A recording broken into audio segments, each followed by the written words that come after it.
what I had laid out for today, which I thought would be helpful, is kind of paint a picture for what we're looking to do for next year and make sure that we're presenting the information for your trading plan specifically. We've got a few things that are going to be new for next year. One is using the Trader Notion workstation to log and build our Catalyst calendar, etc.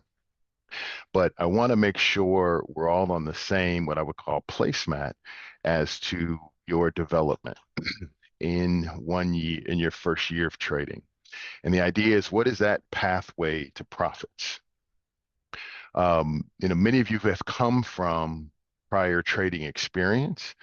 The reason why you signed up with me is you want to know what works and what doesn't, and to be successful at it. And so my goal is to make that glaringly obvious for you, what that path is, what it looks like, and then subsequently help you undo some of the bad habits you've developed or where you've failed in the past and call those out. I had a conversation or an email last night that I thought was quite eye-opening, which was the students who meet with me regularly once or twice a month are progressing faster than those who don't. And so, the market is experiential, and you get out of it what you put in.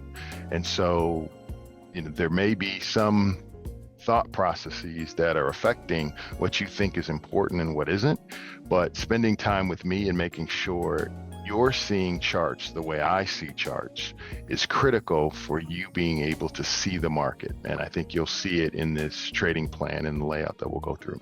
So we'll dig through that. I've got a couple questions that I'll answer in detail, and then we'll pick our heads up for what we kind of see as the market ahead. And again, this is not designed to be a class. This is really designed to be office hours for questions and answers and discussion amongst the cohort. So I hope this format is helpful, and we'll continue to adjust and get better as we go forward. So let me dig into kind of the framework of what many of you have learned this year and make sure that we're not leaving any gapes or holes, but subsequently know kind of where you're going to. And there's kind of two parts to this framework. One is you're building a process to be consistent. And in order to do that, you've got to practice. And from that practice builds proficiency. And from that proficiency, you can measure your performance. And only then do you learn to develop some level of progression. And the challenge is everyone, because they have a keyboard in front of them, can hit enter and think that money will just show up in their account.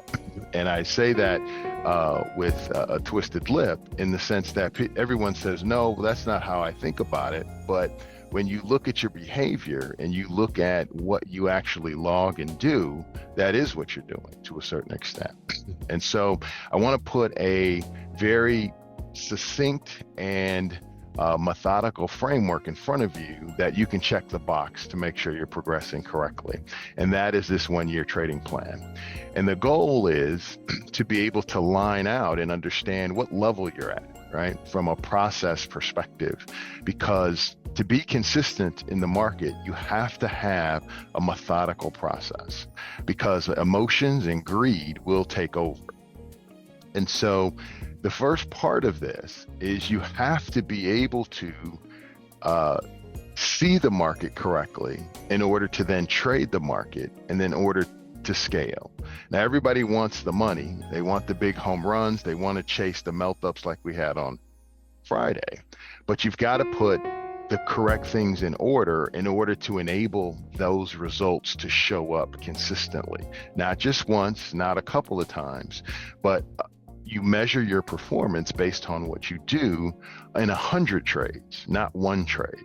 And so the first step that I've taken many of you through this year is, how do you see the market? Setting up your trading workstation, your accounts, your subscriptions, your data, getting access and navigating the content in the on-demand course. I can't tell you how many students have not went through just the content that's just in the course itself, and I spend a lot of time reviewing material that's already in print and that should have been reviewed in the course itself. So make sure you take the due diligence, if you will, to go through that material and content.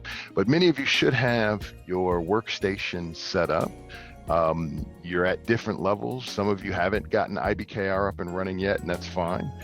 You're still learning the basic mechanics of chart reading, which is great. But that box needs to be checked in order to move on to configuring your monitors and the charts as well as the broker and making sure that they're integrated correctly. And that's critical to setting up your paper trading configurations. Now, I know paper trading is not perfect. Many of you have said, hey, my stop loss isn't working, etc. The goal is to get you familiar with the process. Unfortunately, IBKR and many of the systems out there do not trigger based upon real trade volume. So your order is not affecting the transaction or the action in the market, if you will. The goal is to get you familiar with navigating your broker's tools and then being able to functionally get in and out of a trade without damaging yourself or attempting that with real money. So the paper trading configuration is at a minimum a process of getting you familiar with the software, of what it will feel like with real money on the other side, but subsequently realize that it is a limitation in the design. The net of it is you can always get in and out on a market order. When you go to real money, I do not want you trading on market orders because you will be suspect to slippage, especially like events like yesterday, because with the high volatility and the increased bid-ask spread, you become a victim. You think you're trading and getting into a profitable move, and then you get hung when the market goes sideways and you can't get out because the market maker moves the bid-ask spread on you while you were in the trade. So we want to be aware of those sensitivities. The other key piece that some of you are doing really well and some have not put the due diligence into it is developing the market journal. Now, we've done that in a manual fashion this year between online applications like Evernote or using PowerPoint. Next year, we're going to lock in with Notion and have our qualitative and quantitative information in one place, which will be really cool. So I've shown many of you that, but that's coming forward. The third piece of kind of being able to see the market is making sure your drawing tools are set up and consistent. And then having your watch list, and as well as developing a market monitor. One of the things that I think many of you have now discovered is the importance of seeing the market in 3 dimensions, which is what's happening at the index level, what's happening at the sector level, and then what's happening at the stock level. And there are certain market indicators, or internals as we call them, that you want to know what is happening with the market breadth, with the advanced decline line, what's the volatility in the market, what's the 10-year doing, which impacts the market. All of those things are important into understanding what is the trend, if you will, for the day, and will those elements impact the weather, as I like to call it, right? What's the barometer for the charts we're looking at? And so if these 3 things are not complete and robust from your development perspective, it's very difficult for you to move forward effectively in trading the market in the second step. So I want to make sure that in our one-on-ones, we're checking the boxes in these areas so that you now have a firm foundation of what it is you're supposed to see. You're seeing the charts correctly in the proper view. If you're on, 22-inch monitors, you're going to struggle at this. The reason being is you're not seeing all of the support and resistance areas that are possible to you from a trading perspective. And those things are critical as we look at price action in addition to the indicators. We do not just trade off of the indicators. Couple other comments on that. The trading workstation as a whole should be something that you set up as a robust environment. I know many of you have had monitors fail, have had technical issues, and if you want to replace your income with something like this, you want to be sure that you have a robust platform that is technically solid. And so having an APC to protect your power, having your internet connection correctly, all of those things from a backup perspective should be applied, because you don't want to have an opportunity where Murphy's Law can take over and you're in a trade and things go down. So all those things are critical at the foundational stage. To see, once you can see the market correctly, now you have the ability to execute trading the market correctly. And what we've defined in this course for everyone starting out is to learn the good habit of being able to trade the index, or the QQQ. There is plenty of volatility in the QQQ to get to 6 to 7 figures. We've specified a specific trade setup. We've identified the chart patterns, and we'll review those again today. And the goal is to be able to do that, or look for that edge succinctly and consistently, and only trade that edge. And the challenge is we get confused with wanting to get in on the market running when we don't have an edge in placing a trade, right? Now, one of the things we've learned is that, hey, there's a move and then there's a trade. The trade exists inside of the move. And so if you're chasing a move, your edge is not there. And we have specific criteria that we use to be able to do that, specifically to be able to measure the volatility in the chart before we place a trade. And that is critical for you to becoming successful and consistent. The second piece of being able to trade the market is putting your data in one place. So now it becomes a specific feedback loop, right? You've heard the phrase, what gets measured gets managed. And so we have to put these 3 elements in place in order for you to manage your trading and to grow. Specifically, how are you logging your trades? Secondly, what is the trade journal that you're using, and what is the level and depth of content that you're creating in that, or curating is really what it should be. Specifically around what the market is doing, what you're doing as a professional, and then secondly, what your trades are doing. And then the third piece of this is really understanding the statistical analysis of your trader's triangle. We want to understand what your expectancy is specifically. And so we're going to give you the tools in 2025 to be able to measure that and manage it specifically. And this is critical. This is what separates the professionals from the amateurs or the retail traders, because they are not analyzing their data over 100 trades. They're just remembering the winners, right? And they're not addressing the losses because of the emotional pain they cause. And so you've got to run to your losses and understand that those things are critical to your development. And then the other piece of trading the market and why we're practicing first is so that we know what our discipline is around our daily market routine. Are we trading some days, or are we trading when we're supposed to, which is when we have a catalyst? Or are we trading when it's convenient? And that specifically is going to dictate how your performance is for the year, right? There's probably 10 days a year where you'll have exceptional moves. I saw Jim Cramer's comment yesterday about what happened in the market Friday, and he called it an exceptional day, which I thought was funny. And so the takeaway is that you've got to be able to manage your trade data with discipline so that you have clean data and you have a reliable feedback mechanism for your performance. And then lastly is, what is the level of self-assessment that you're doing? And we're going to give you some tools today to talk about that as you move into what you've done from 2024 and move into 2025 with some areas to work on. And then the last piece, which is what everybody wants, is, okay, well, how do I get to the money and how do I scale the money? And so that leads us into kind of the money management process. for, do I trade stocks and options? You have been given the tool for the 1K way performer, which kind of removes the uncertainty of how much should I trade?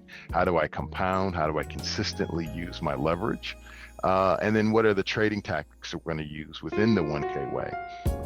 Those things are applied specifically to kind of remove some of the concerns and confusion and simplify the process.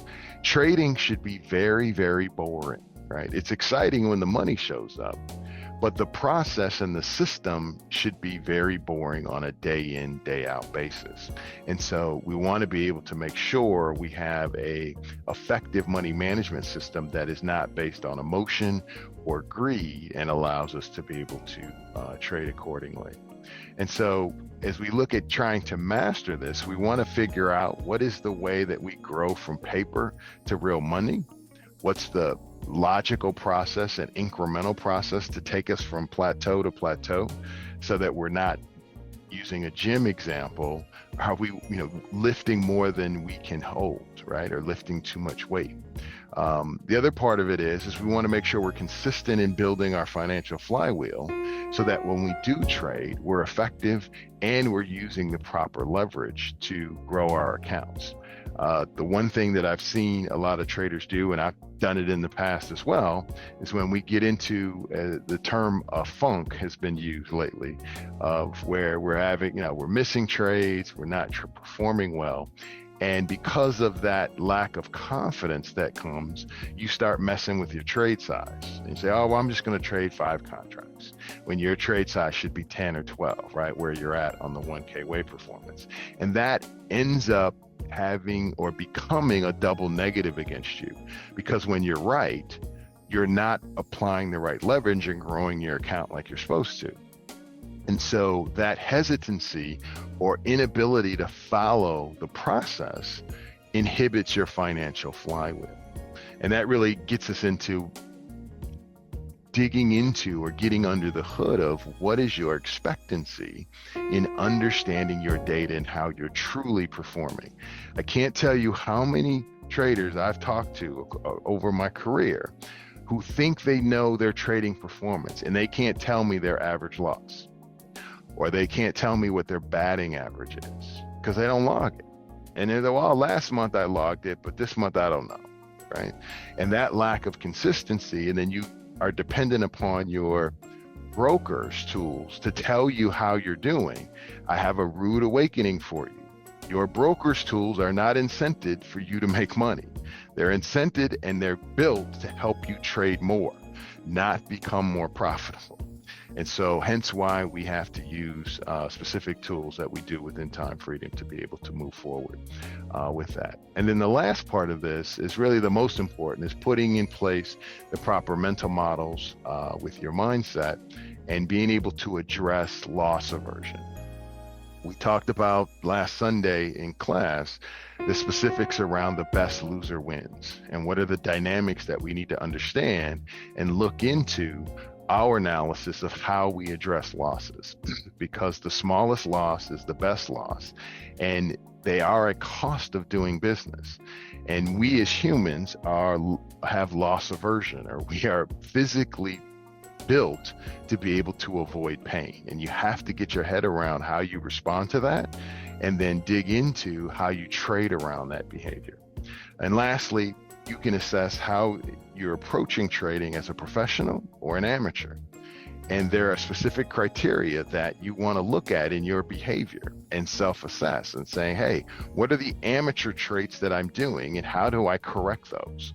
We're going to talk about today the mental game of trading in the book and some of the exercises that they use in detail. And I'll take you through kind of my journey of where I came from and how I've become successful trading, and then subsequently being able to create a system that I can teach others to be effective at as well. So this is your placemat for your process of development. And so you should be able to go through and check the box in those areas and figure out where you're at and where you're lacking. And I will work with you one-on-one in our sessions to make sure that as I log into your computer and I can see your screens, I can see your charts, understand what it is you're doing and what you're missing, if you will. Because that feedback or that closing of the gap is the most important part of your development, so you're not continuing to repeat the same mistakes for an extended period of time. Certain that the world won't stop revolving while we play. So player, come and play. I believe we got a lot to do, and we will do more and more. You can't ignore us today. So come along and say, one life is not enough, one dream it's not enough, one drop it's not enough. So don't stop, we're having it. One love is not enough, one heart it's not enough, one drop it's not enough. So don't stop, we're having it all.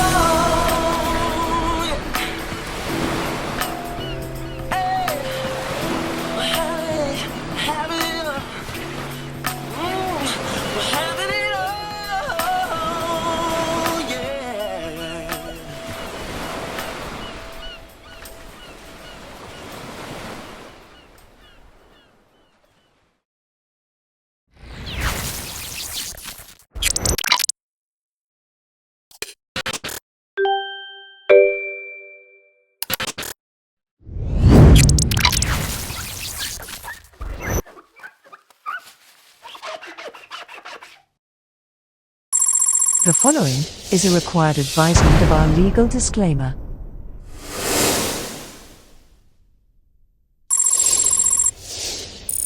All information provided herein is published for educational purposes only, and should not be construed as investment advice. None of the time freedom trading content on any site, nor courses, nor other publications is a promise or guarantee of specific results or future earnings. We do not offer any financial investment nor trading advice of any kind. Our content is published exclusively for educational consumption. We are not an investment advisor, financial planner, nor a registered broker. No offer to buy or sell any instrument is being made through any of the content presented in the time freedom trading material. No profitability or performance claims of any kind are being made.